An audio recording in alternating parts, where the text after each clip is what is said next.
Perkenalkan, nama saya Ventelua. Di sini saya akan membawa materi tentang konstruksionisme.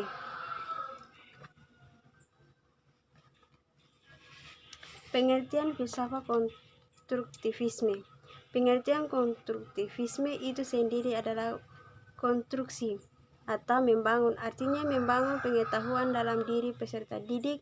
Para tokoh aliran ini berpendapat bahwa pengetahuan adalah hasil dari konstruksi manusia itu sendiri. Asal-usul. Berkenaan dengan asal-usul konstruktivisme, menurut von Glasevad tahun 1988, dalam Paul Suparno 2008, pengertian konstruktif kognitif muncul pada abad ini dalam tulisan Mark Baldwin yang secara luas diperdalam dan disebarkan oleh Jean Piaget. Namun sebenarnya gagasan pokok konstruktivisme sudah dimulai oleh Giambattista Vico, epistemologi dari Italia. Piaget menuliskan gagasan konstruktivisme dalam teori tentang perkembangan dalam teori perkembangan kognitif dan juga dalam epistemologi genetiknya. Piaget mengungkapkan teori adaptasi kognitifnya, yaitu bahwa pengetahuan kita diperoleh dari adaptasi struktur kognitif kita terhadap lingkungannya, seperti suatu individu harus beradaptasi dengan lingkungannya untuk melanjutkan kehidupannya. Oleh karena itu, gagasan Piaget ini lebih cepat tersebar melebihi gagasan Vico.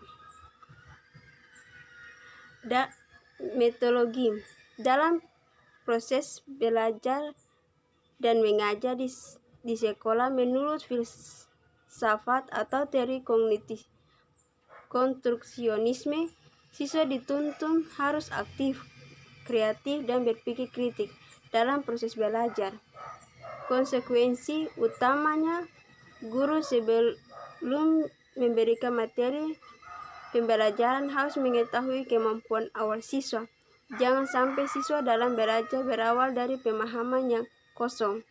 Hal ini bertujuan agar ilmu yang diberikan dapat diterima dengan baik oleh siswa.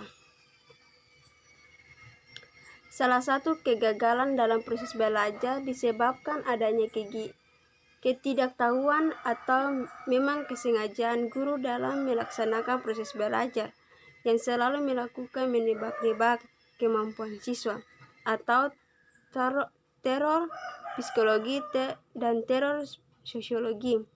Dan guru seringkali mengikuti perkembangan siswa dengan melupakan kondisi dan latar belakang siswa. Nah, untuk menciptakan peserta didik yang aktif, kreatif, dan berpikir kritik dalam pembelajaran, guru tidak hanya memberikan ilmu atau pengetahuan begitu saja kepada siswa, karena pengetahuan itu sendiri tidak dapat dipindahkan begitu saja dari pikiran guru ke pikiran siswa. Artinya bahwa siswa harus aktif secara mental, membangun struktur pengetahuannya berdasarkan kematangan kognitif dimilikinya. Esensi aliran kognitivisme. Aliran kognitivisme juga memberikan keuntungan yang lain dalam pembelajaran, yakni 1. Pembelajaran memiliki kebebasan belajar. Kebebasan di sini berarti bahwa pembelajaran dapat dengan bebas mengkonstruksi ilmu baru itu sesuai pengalamannya sebelumnya, sehingga tercipta konsep yang diinginkan. 2. Perbedaan individual terukur dan dihargai. Karena proses belajar sesuai konstruktivisme dalam proses belajar mandiri, maka potensi individu akan terukur dan sangat jelas. 3. Membina sikap produktif dan percaya diri.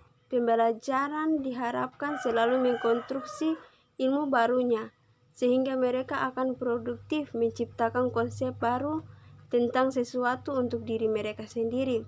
Rasa percaya diri juga dipupuk dari filsafat ini dengan memberikan kesempatan bagi pembelajaran untuk menggunakan pengalaman mereka sendiri untuk melahirkan konsep baru yang nantinya akan mereka aplikasikan untuk mengatasi permasalahan dalam kehidupan sehari-hari mereka. 4. Proses evaluasi difokuskan pada penilaian proses. Filsafat konstruktivisme menuntun pembelajaran untuk mengkonstruksi ilmu barunya dengan mereferensi pada pengalaman sebelumnya untuk membuat konsep baru. Dalam praktek pengajaran, penyelesaian materi dan hasil bukanlah merupakan hasil terpenting. Yang lebih penting adalah proses belajar yang lebih menekankan partisipasi murid. Belajar adalah kegiatan murid untuk membentuk pengetahuan. Sekian dan terima kasih.